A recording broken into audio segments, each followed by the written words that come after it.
Chapter number 15। तो 16 chapters हमने पहले कंप्लीट कर लिए थे और आज हमारा है चैप्टर नंबर 17 HTML5 लेआउट्स। सही है। तो इसमें हम क्या पढ़ेंगे? HTML5 लेआउट एलिमेंट्स के लेआउट के एलिमेंट्स कौन से हैं, how old browser understand new elements. अच्छा, जो न्यू एलिमेंट्स जो HTML5 के हैं, तो जो ओल्ड ब्राउजर्स थे वो किस तरह से अंडरस्टैंड करते हैं। Styling HTML5 layout element with CSS। तो देखते हैं आगे हम।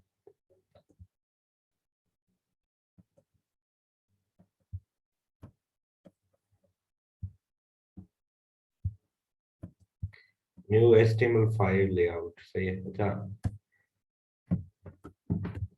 लेआउट क्या होता है? लेआउट हमारे पास जो भी हम वेबसाइट बनाते हैं उसमें हेडर होता है, जो नेव बार होती है। उसके अलावा हमारे पास कंटेंट के फॉर एग्जांपल सेक्शंस हैं, जहाँ यहाँ पे जो एग्जांपल है उसमें, और उसके अंदर आर्टिकल्स हैं, उसके बाद नीचे फुटर है, और साइड में क्या है, एक साइड बार बनाई हुई है। अच्छा, ये हमारे पास हो जाता है लेआउट। ये इस तरह से उन्होंने टैग्स बनाए हुए हैं, उसको आईडी दी हुई है। सही है। तो अच्छा, अब ये तो हमारा एक ट्रेडिशनल वे है जिससे हम बनाते हैं। अब न्यू एलिमेंट्स इन HTML5 क्या है? तो जो हमारे पास आर्टिकल थे वो आर्टिकल के टैग के साथ रिमूव हो गया। ठीक है। और जो साइड बार थी वो असाइड के टैग से रिप्लेस हो गई। सही है। उसके बाद जो हमारे पास हेडर था, सब सब चीजों के लिए हमने वहां पे डिव यूज किए थे। तो यहाँ पे अब हमारे पास टैग्स हैं HTML के, वो हम यूज कर सकते हैं। सही है। लाइक फुटर था, तो हम देखें यहाँ पे एक डिव बना हुआ है, उसको आईडी दी हुई है फुटर। और न्यू एलिमेंट्स जो HTML5 के हैं उसमें क्या है, हमारे पास फुटर का एक टैग बना हुआ है। सही है। अच्छा, उसके बाद हमारे पास आ जाता है हेडर्स एंड फुटर्स। अच्छा, हेडर का हमारे पास अलग टैग है। वो क्या करता है, the header and footer elements can be use for the main header और footer that appears at the top और bottom of every page on the site. अच्छा, हेडर और फुटर हमारे पास हर पेज पे होते हैं, और उसको हम, हेडर हमारा टॉप पे यूज होता है और फुटर हमारा बॉटम पे यूज होता है। उसके अलावा ए हेडर और footer for an individual article और section within the page. अच्छा, किसी एक आर्टिकल के लिए भी पेज में हम उसे यूज कर सकते हैं। अच्छा, तो आगे और देखते हैं हम। उसके बाद हमारे पास आ जाता है नेविगेशन, नेव का टैग। अच्छा, इनका कोई खास यूज नहीं है हमारे पास। अगर हम चाहें तो डिव भी यूज कर सकते हैं इनकी जगह पर, लेकिन अगर हम चाहें तो ये HTML5 के एलिमेंट्स हैं, हम इन्हें यूज कर सकते हैं, ताकि हमें आसानी से पता चल सके कि ये हमारे पास हेडर है, ये हमारे पास फुटर है, और बीच में हमारे पास जो आ जाता है वो कंटेंट होता है। तो इसी तरह से नेव बार के लिए भी हम डिव का टैग यूज कर सकते हैं, अगर हम चाहें तो नेव का टैग भी यूज कर सकते हैं। ठीक है। अच्छा, उसके बाद हमारे पास आर्टिकल, ये भी सेम उसी तरह से हमारे पास काम करता है, जिस तरह से हम दूसरे टैग्स को हमने हेडर फुटर और नेव के टैग्स को हमने जिस तरह से हम रिप्लेस कर रहे हैं, उसी तरह से आर्टिकल के लिए भी हम क्या कर सकते थे, एक डिव का टैग बना के उसके अंदर पी का टैग बनाकर हम आर्टिकल लिख सकते थे। लेकिन यहाँ पे हम आर्टिकल के लिए आर्टिकल का टैग यूज कर सकते हैं। सही है। असाइड भी उसी तरह से हो जाएगा।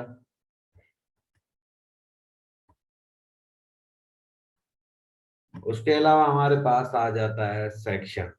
ठीक। सेक्शंस से क्या मुराद, मैं आपको बता देता हूँ। Block size.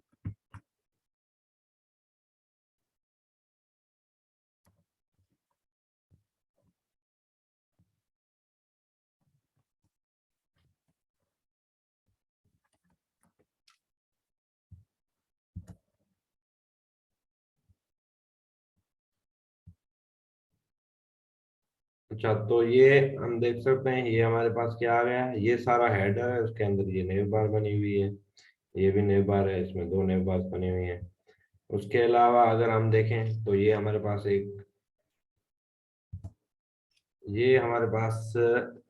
अ, जो ये हमारे पास एक सेक्शन कहलाता है, ये सेक्शन हो गया हमारे पास, ये भी एक सेक्शन हो गया, मस्ट सी का भी एक सेक्शन हो गया, उसके बाद मोस्ट वाच्ड का भी एक सेक्शन हो गया। तो इनके लिए हम div भी यूज कर सकते हैं और सेक्शन का टैग भी इनके लिए हम यूज कर सकते हैं। सही है, ये चीजें समझ में आ रही हैं सब?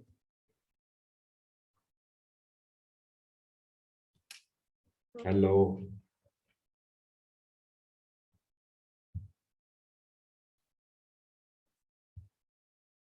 एक जी में सर।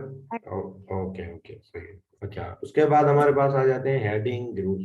अच्छा, अगर माइक नहीं ऑन करना हो तो आप चैट में भी रिप्लाई कर सकते हैं कि समझ में आ रही है जी। उसके बाद हमारे पास आ जाता है हेडिंग ग्रुप्स। अच्छा, हेडिंग ग्रुप्स में भी वही सेम सीन है। अगर हम कुछ हेडिंग्स यूज कर रहे हैं और उनका एक ग्रुप हमें बनाना है, तो हम एक एच ग्रुप के नाम से हेडिंग का ग्रुप बना सकते हैं। फिगर फिगर कैप्शन ये तो हमने पहले ही कवर कर लिए थे कि इसमें हम इमेज इमेज वगैरह बना के एक कार्ड टाइप बना सकते हैं। सेक्शनिंग एलिमेंट्स, सही है। उस सेक्शनिंग एलिमेंट्स विथ क्या कर सकते हैं हम डिव के साथ, जो कि मैं बता रहा हूँ कि डिव के साथ हम सेक्शंस बना सकते हैं।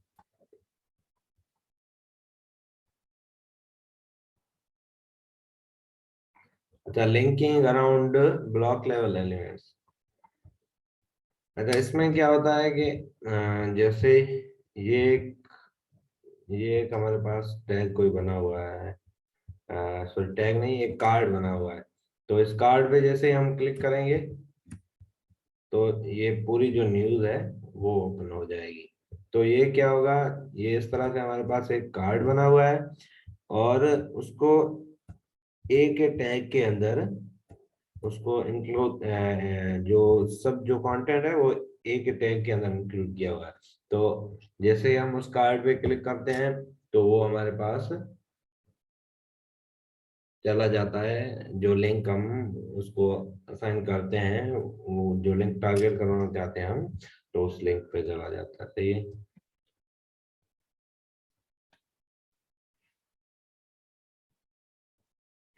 अच्छा, उसके बाद आ जाता है हेल्पिंग ओल्डर ब्राउजर्स अंडरस्टैंड। सही है। तो जो हमारे पास जो टैग्स हमें पड़े, हेडर का, सेक्शन का, फुटर का, साइड का, नेव का, आर्टिकल का, फिगर का।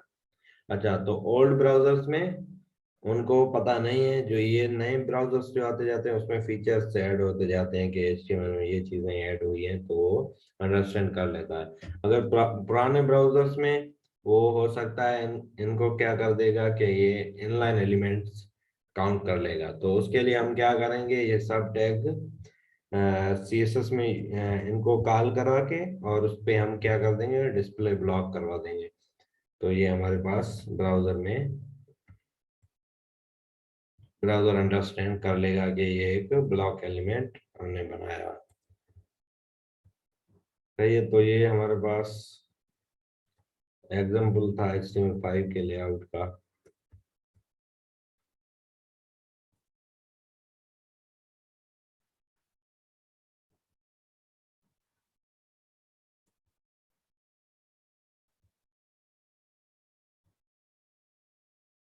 Process design approach. अच्छा, अब ये एक्स्ट्रा चीजें हैं, इसमें किस तरह से डिजाइन बनाते हैं पेज की, तो उस हवाले से इसमें डिजाइन भी थी, एक मैंने देखी थी।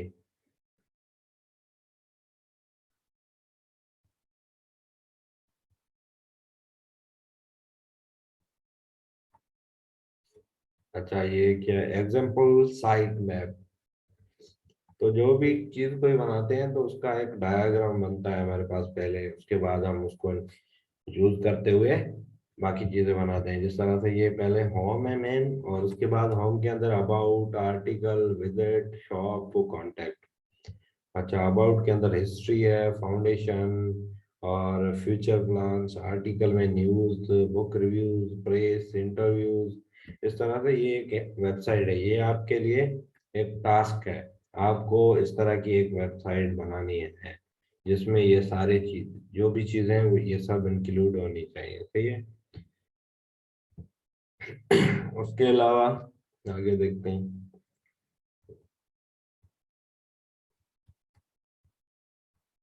ये हमारे पास सैंपल है, एक वेबसाइट की डिजाइन बनी हुई है। इसमें टॉप पे लोगो आ जाएगा और उसके बाद हमारे पास ये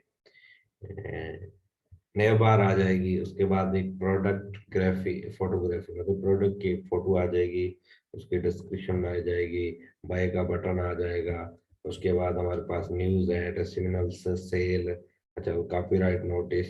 इसमें क्या होगा, ये हमारे पास फुटर होगा। तो ये एक डायग्राम बना था और उसको यूज करते हुए हमारे पास एक अच्छी सी वेबसाइट हम बना सकते हैं। ये भी एक पेज बना हुआ है, इस तरह की वेबसाइट भी हम बना सकते हैं, सही है। तो ज्यादा कुछ बाकी बुक में ज्यादा कुछ नहीं, बल्कि कुछ भी नहीं है बचा। अब एक्स्ट्रा चीजें हैं जो कि हमारे काम की नहीं है, जो कि हम जावास्क्रिप्ट वगैरह पढ़ लेंगे तो उसके साथ साथ हमें समझ में आ जाएंगी। लेकिन अभी हमें ये चीजें पढ़ने की कोई जरूरत नहीं। ये डिजाइन के बारे में बताया हुआ है कि ये हमारे पास इस तरह से डिजाइन होनी चाहिए, तो ये रॉन्ग है, ये हमारे पास राइट है। ये जैसे ही होवर कर रहे हैं तो ये इसका कलर वगैरह चेंज हो रहा है। तो ये सब डिजाइन के बारे में है।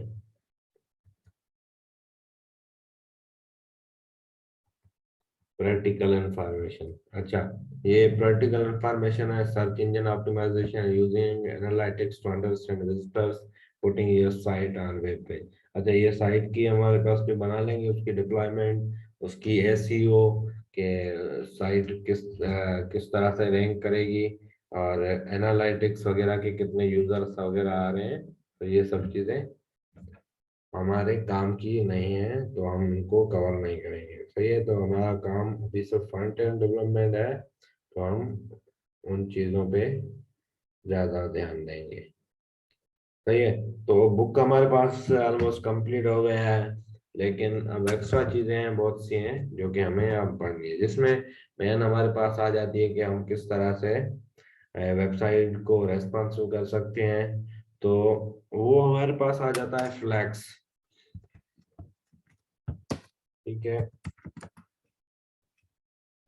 ये सबसे ज्यादा सीएसएस में यूज होता है, और इस पे आपकी अच्छी ग्रिप होनी चाहिए, तो आपको पेजेस वगैरह बनाने में कोई मसला नहीं होगा, सही है। तो हम फ्लेक्स अब कर लेते हैं स्टार्ट। तो ये यहाँ तक चीजें समझ में आ गई।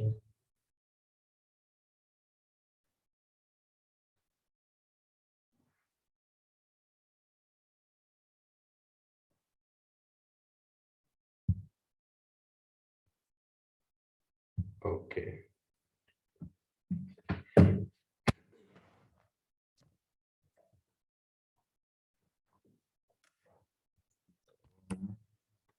पेज ओपन कर लेते हैं। अच्छा, अभी हमारे पास एम्प्टी पेज है। अगर हम ऐसा करते हैं, कोई डिजाइन उठा लेते हैं, उसकी तरह डिजाइन बनाने की कोशिश करते हैं।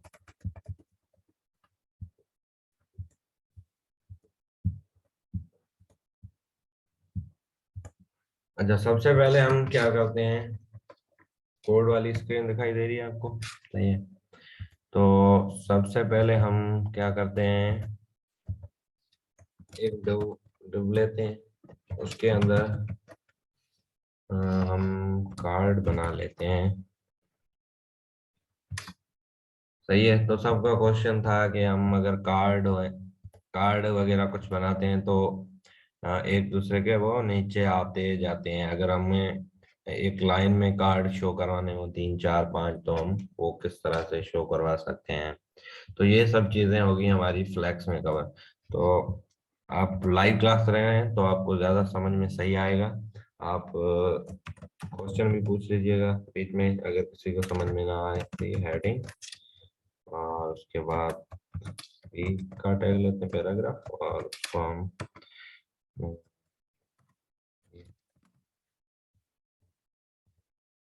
ये विजुअल स्टूडियो का शॉर्ट कोड था कि आप डमी टेक्स्ट जनरेट कर सकते हैं ये। और उसके अलावा हम अगर एक बटन लगा देते हैं, तो ये सब काम की चीजें हैं, एक्स्ट्रा चीजें जो हम पढ़ रहे हैं, ये ज्यादा हेल्प करेंगे आपको डिजाइन बनाने में। चाहिए हम इसको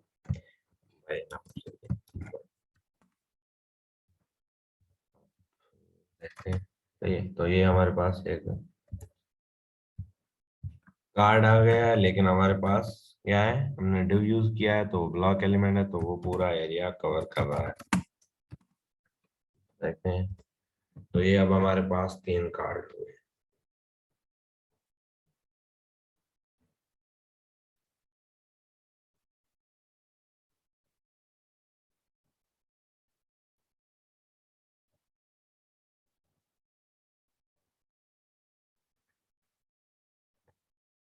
तो सबसे पहले जो हमने डिव लिया है उसको हम नाम देते हैं क्लास एन कंटेनर।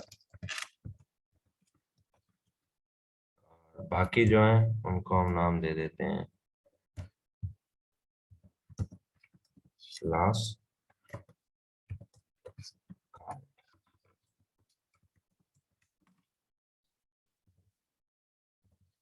अब हम टारगेट करते हैं मेन कंटेनर को।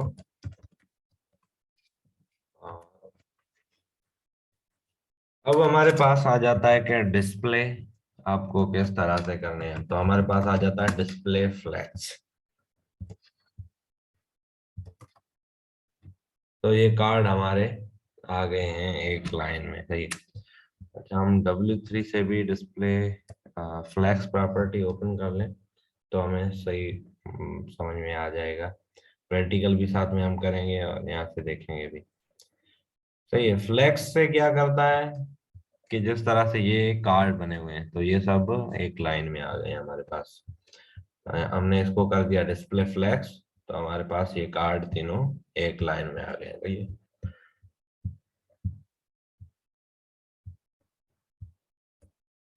अच्छा, हम उसके अलावा फ्लेक्स के साथ साथ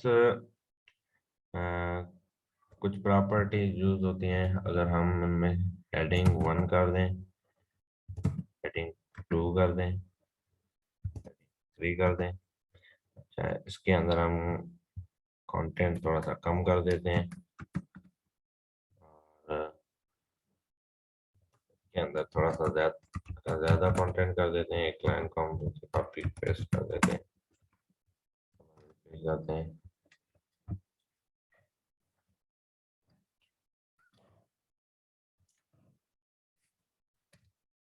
ठीक है, तो ये ज्यादा कंटेंट हो गया है, तो ये कार्ड हमारे पास थोड़ा सा ज्यादा बड़ा हो गया है।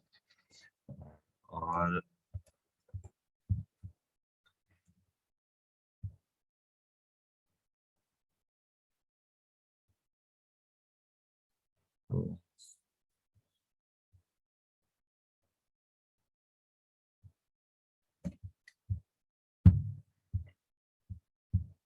ये बुक में प्रॉपर नहीं है, तो मुझे भी समझ में नहीं आ रहा कि मैं कैसे कहाँ से स्टार्ट करूँ। और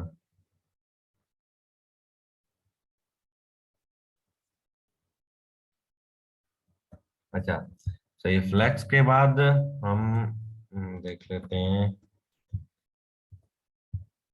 इसकी। हमारे पास एक और प्रॉपर्टी होती है फ्लेक्स डायरेक्शन। नेक्स्ट डायरेक्शन में हमारे पास आ जाता है कि हम किस तरह से कार्ड शो करवाना चाहते हैं। वो एज ए रो शो करवाना चाहते हैं, तो ये जो कि बाय डिफॉल्ट होता है, जैसे हम फ्लेक्ट करते हैं तो वो बाय डिफॉल्ट रो हो जाता है। अगर हम चाहें तो इसको हम चाहेंगे ये फ्लेक्स हो लेकिन कॉलम में, तो ये बैक जो कि बाय डिफॉल्ट कॉलम था, वो ये कॉलम की सूरत में वापस आ गया है, सही है। और उसके अलावा हमारे पास आता है रो रिवर्स, तो ये अच्छा, रो रिवर्स में क्या चेंजेस हुई आपने देखी। ये जो हमारे पास जो कार्ड्स थे, जो वन पहले यहाँ से स्टार्ट हो रहा था, टू यहाँ से स्टार्ट, टू यहाँ पे था, थर्ड थ्री यहाँ पे था, ठीक है। तो अब हमारे पास क्या हो गया है, ये इस जो इसकी डायरेक्शन है ये रो डायरेक्शन है लेकिन रिवर्स में है। तो ये हमारे पास पहले यहाँ पे थ्री आ गया, यहाँ पे टू आ गया, यहाँ पे वन आ गया।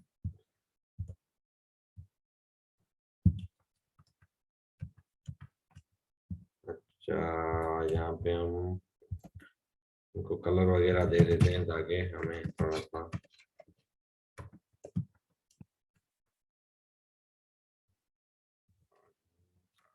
टू थ्री कार्ड वन,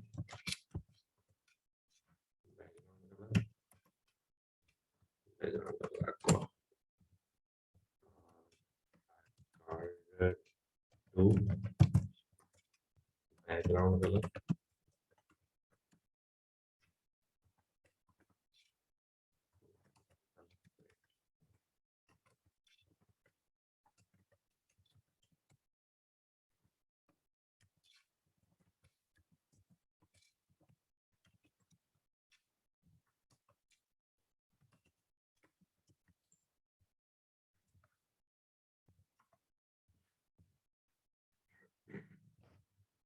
सही है, तो ये जो हमने अभी दो प्रॉपर्टीज जो पढ़ी हैं, एक हमने डिस्प्ले फ्लेक्स किया, उसके बाद हमने किया फ्लेक्स डायरेक्शन जो पढ़ी है कि रो होनी चाहिए, रो रिवर्स होनी चाहिए, कॉलम होनी चाहिए या कॉलम रिवर्स होनी चाहिए। ये समझ में आ गई।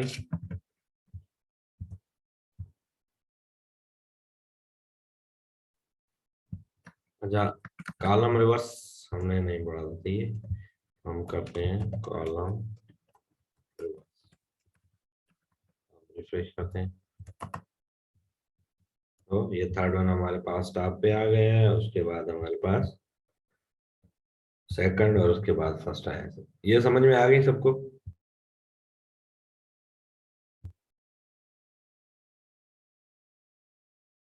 जी।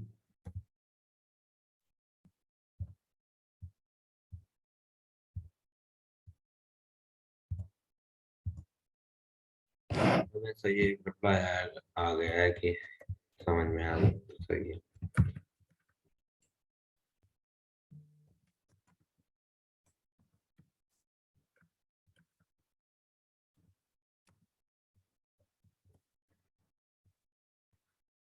अच्छा, उसके बाद हमारे पास प्रॉपर्टी आ जाती है फ्लेक्स रैप।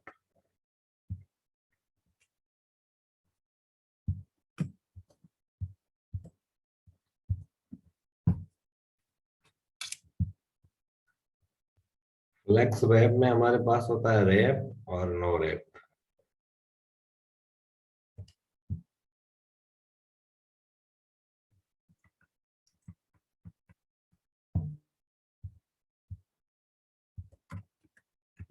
फ्लेक्स रैप में रैप और, सही है। तो इसके लिए हमें क्या करना पड़ेगा, जो कार्ड्स हैं उनको हमें विड्थ देनी पड़ेगी। हमने उनको दे दी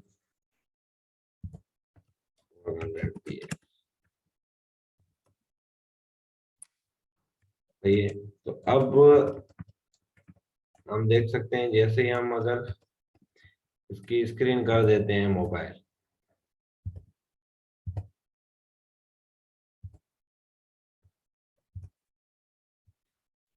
तो जैसे ही अगर यहाँ से साइज, स्क्रीन की साइज छोटी है और तो हमारे पास क्या हो रहा है, जो दूसरे कार्ड्स हैं वो, जैसे अगर हम जूम भी करें तो भी वो कार्ड्स एक दूसरे के नीचे आ रहे हैं, स्क्रीन हमारे पास सही से दिखाई दे रही है।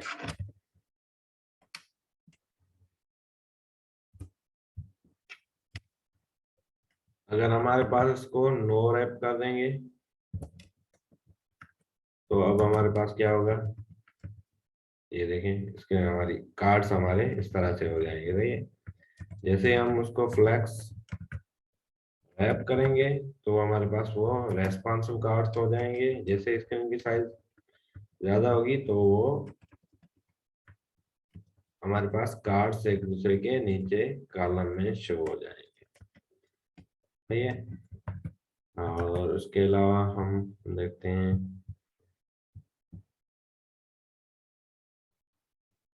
अच्छा उसके बाद रैप रिवर्स आ जाता है।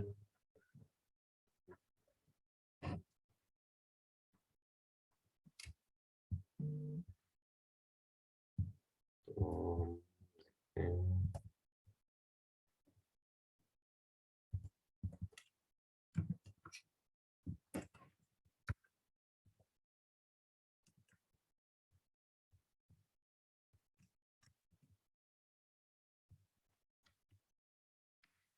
तो जैसे साइज हमारे पास, स्क्रीन की साइज कार्ड की साइज से अगर कम हो रही है या हम जूम कर रहे हैं, तो हमारे पास जो थर्ड कार्ड है वो फर्स्ट पे आ रहा है। वो हमारे पास क्या हो रहा है, रैप तो हो रहा है लेकिन उसके साथ रिवर्स भी हो रहा है। सही है। तो ये हमारे पास था फ्लैक्स रैप। और उसके अलावा अब हम देखते हैं फ्लेक्स फिलो को भी नहीं देखते, जो नॉर्मल प्रॉपर्टीज है वो हम देख लेते हैं। नहीं, अब हमारे पास आ जाता है जस्टिफाई कंटेंट। अच्छा ये चीजें सबको समझ में आ गई।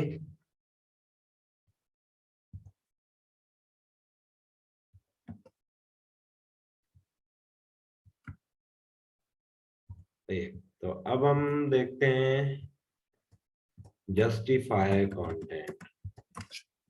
जस्टिफाई कंटेंट, इसमें हमारे पास आ जाता है एक सेंटर।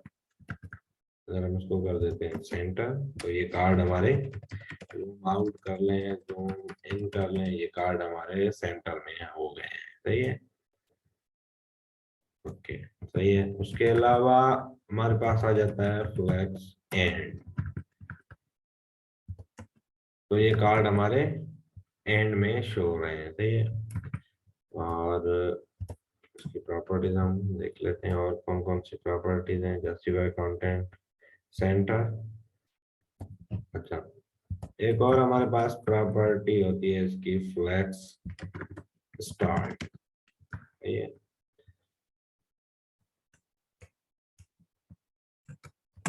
तो ये कार्ड हमारे स्टार्ट से शो हो रहे हैं। तो इसमें हमने कौन कौन सी चीजें देखी, एक देखी हमने flex justify content centre, flex start तो कार्ड हमारे स्टार्ट से शो होंगे, फ्लैक्स एंड तो कार्ड हमारे डायरेक्ट चले जाएंगे लास्ट में। सही है। उसके अलावा हम देखते हैं जस्टिफाई कंटेंट स्पेस अराउंड। सही है। तो मेरे ख्याल से आज हमें थोड़ा सा ही कवर करना पड़ेगा, अगर ज्यादा हम कवर करेंगे तो फिर कभी समझ में नहीं आएगा। अच्छा, तो ये हमारे पास कौन सा था, स्पेस अराउंड। तो स्पेस अराउंड में क्या हो रहा है, हमारे पास अ, जो भी एटम्स हैं उनके बीच में स्पेस आ जाता है, और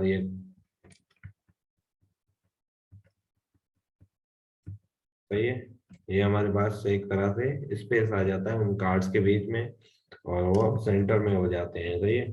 तो दोनों साइड से इक्वल स्पेस है, और उन कार्ड्स के बीच में भी इक्वल स्पेस है। उसके अलावा हमारे पास आ जाता है स्पेस बिटवीन।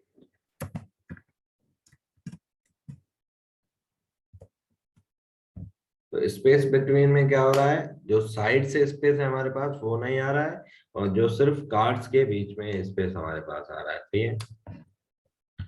और उसके अलावा हमारे पास कुछ, अच्छा उसके बाद हमारे पास आ जाता है अलाइन एटम्स। तो अलाइन एटम्स की हम प्रॉपर्टीज देख लेते हैं। जस्टिफाई कंटेंट से अलाइन एटम्स, अलाइन एटम्स।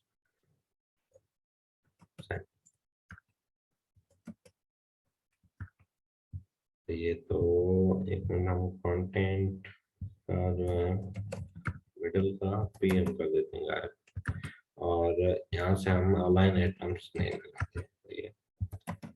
तो अब हमारे पास क्या हो रहा है, जो कार्ड है हमारा मिडिल वाला रेड वाला, उसमें उसकी जो हाइट है वो हमारे पास दोनों कार्ड्स के इक्वल है। जैसे ही हम अलाइन एटम सेंटर करेंगे तो ये कार्ड एक रो में हो जाएंगे, सही है। जो उसकी हाइट है जिस कंटेंट के हिसाब से वही हाइट आ रही है। अच्छा, इसका कुछ और एग्जांपल हम देख लेते हैं ताकि हमें बिल्कुल सही से समझ में आ जाए। अगर हम इस कार्ड को कर लेते हैं कमेंट, और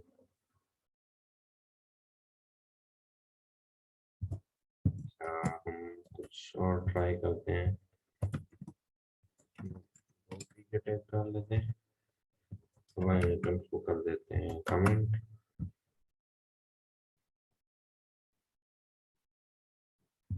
तो अब हमारे पास क्या हुए हैं, ये थर्ड कार्ड की जो कंटेंट है उसकी डिस्क्रिप्शन है कार्ड की, वो दो हमने डिस्क्रिप्शन कर दी तो उसके हिसाब से उसकी हाइट भी ज्यादा हो गई। तो इस हिसाब से कार्ड हमारे इस तरह से शो हो रहे हैं। अलाइन एटम हम सेंटर करेंगे तो सब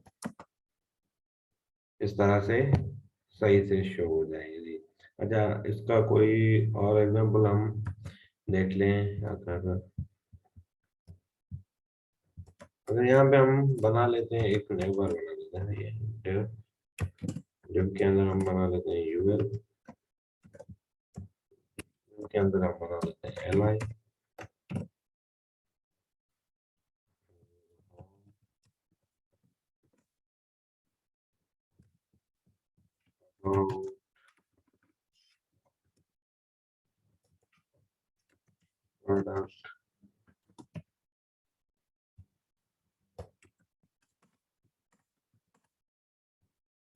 और हम टारगेट करते हैं यूएल को, कर देते हैं। अच्छा, पहले हम आउटपुट देख लेते हैं। ये तो हमारे पास इस तरह से है। यूएल को हम कर देते हैं डिस्प्ले फ्लेक्स,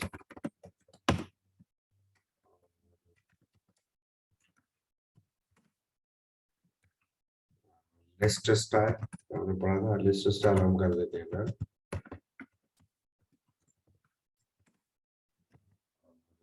इसके अलावा हम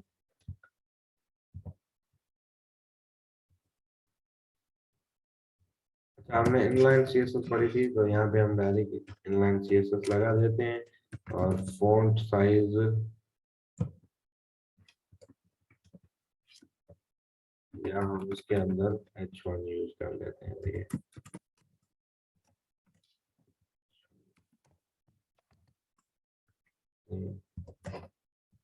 तो अब हमारे पास जो टैक्स है H1 की अपनी जो मार्जिन है, स्पेसिंग है, वो आ रही है। अगर हम अब इसको कर देंगे अलाइन एटम सेंटर तो ये अब हमारे पास काम आएगा ये। तो अब देख सकते हैं ये हमारे पास अलाइन एटम सेंटर हो गए हैं। और उसके अलावा हमारे पास flex end align item flex and,